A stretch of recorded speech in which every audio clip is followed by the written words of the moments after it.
There will never be a point in your life where it's the right time to do a great thing. If you're waiting for that perfect moment, that perfect timing, it's not going to happen. You know what you have to do? You have to create the perfect time and the perfect opportunity and the perfect situation. That a lot of people become comfortable. They stop growing. They stop wanting anything.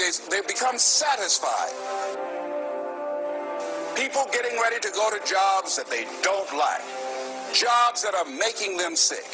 You see, when you're not pursuing your goal, you are literally committing spiritual suicide. When you have some goal out here that you're stretching for and reaching for that takes you out of your comfort zone, you'll find out some talents and abilities you have that you didn't know you have. When the messenger of misery visits you, what are you going to do? What will keep you in the game? There are things that you think you'll never need to know, that you may only need to know one time in your life, but that could save your life because you had that knowledge. Unless you attempt to do something beyond that which you've already mastered, you will never grow. What is it that you looked at some point in time and you decided that you couldn't do it, that you talked yourself out of it?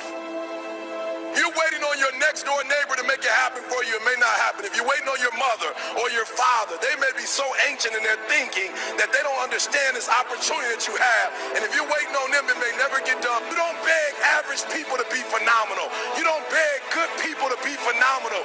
You just are phenomenal, and you will attract phenomenal. What reason can you remember that you can call on, that you can reach on, that can make you get back up? Find that reason. If you're not where you are, if you're not where you want to be, if you don't have what you want to have, if you're not where you think you should be at this particular place, it has nothing to do with the system, but it has everything to do with the fact that you're not making the sacrifice. I want you to make that dream become a reality, because if you don't, you will be working for somebody else to make their dreams become a reality. Everybody is against you or don't believe in you no more. And let me tell you something, that's a lonely feeling. It's a lonely feeling, particularly people that you're doing it for. Most people take their greatness, take their ideas to the graveyard with them.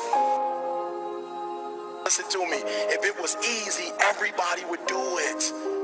There are people right now who are working who don't want to work. There are people who hate their jobs, but they keep getting up to do it.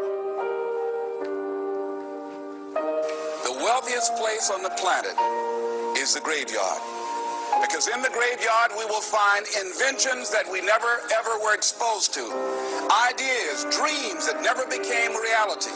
Hopes and aspirations that were never acted upon. The question is, what are you going to do with your time?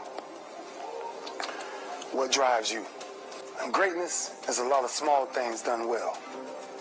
Day after day, workout after workout, obedience after obedience, day after day.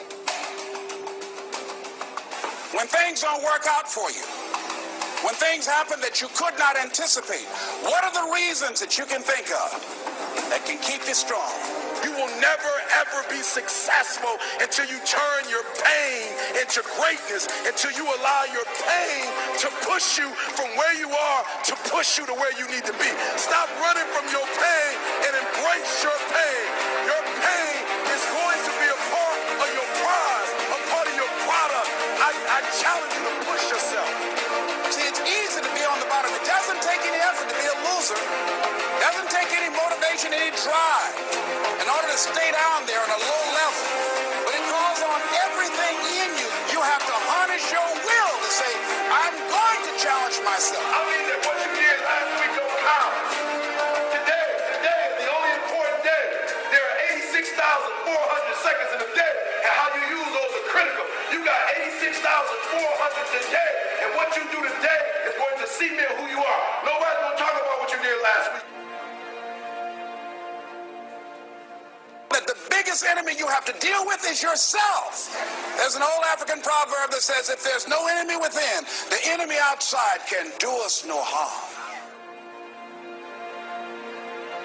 you have this opportunity of a lifetime. It means absolutely nothing if you don't take advantage of it in the lifetime of this opportunity. I got a saying that when life knocks you down, try and land on your back, because if you can look up, you can get up. If you want a thing bad enough to go out and fight for it, to work day and night for it, to give up your time, your peace, and your sleep for it, if all that you dream and scheme is about it, and life seems useless and worthless without it. See, it's time now. If you want to make this your decade, you've got to start saying yes to your life. You've got to start saying yes to your dreams, yes to your unfolding future, yes to your potential, as opposed to saying no. When you die, die on E. Leave no dream left behind, guys. Leave no opportunity left behind. When you leave this earth, accomplish every single thing you can accomplish. Listen to me, you're going to be here one day, but you'll never get here if you give up, if you give in, if you quit. And finally, guys, you got to want to succeed as bad as you want to breathe.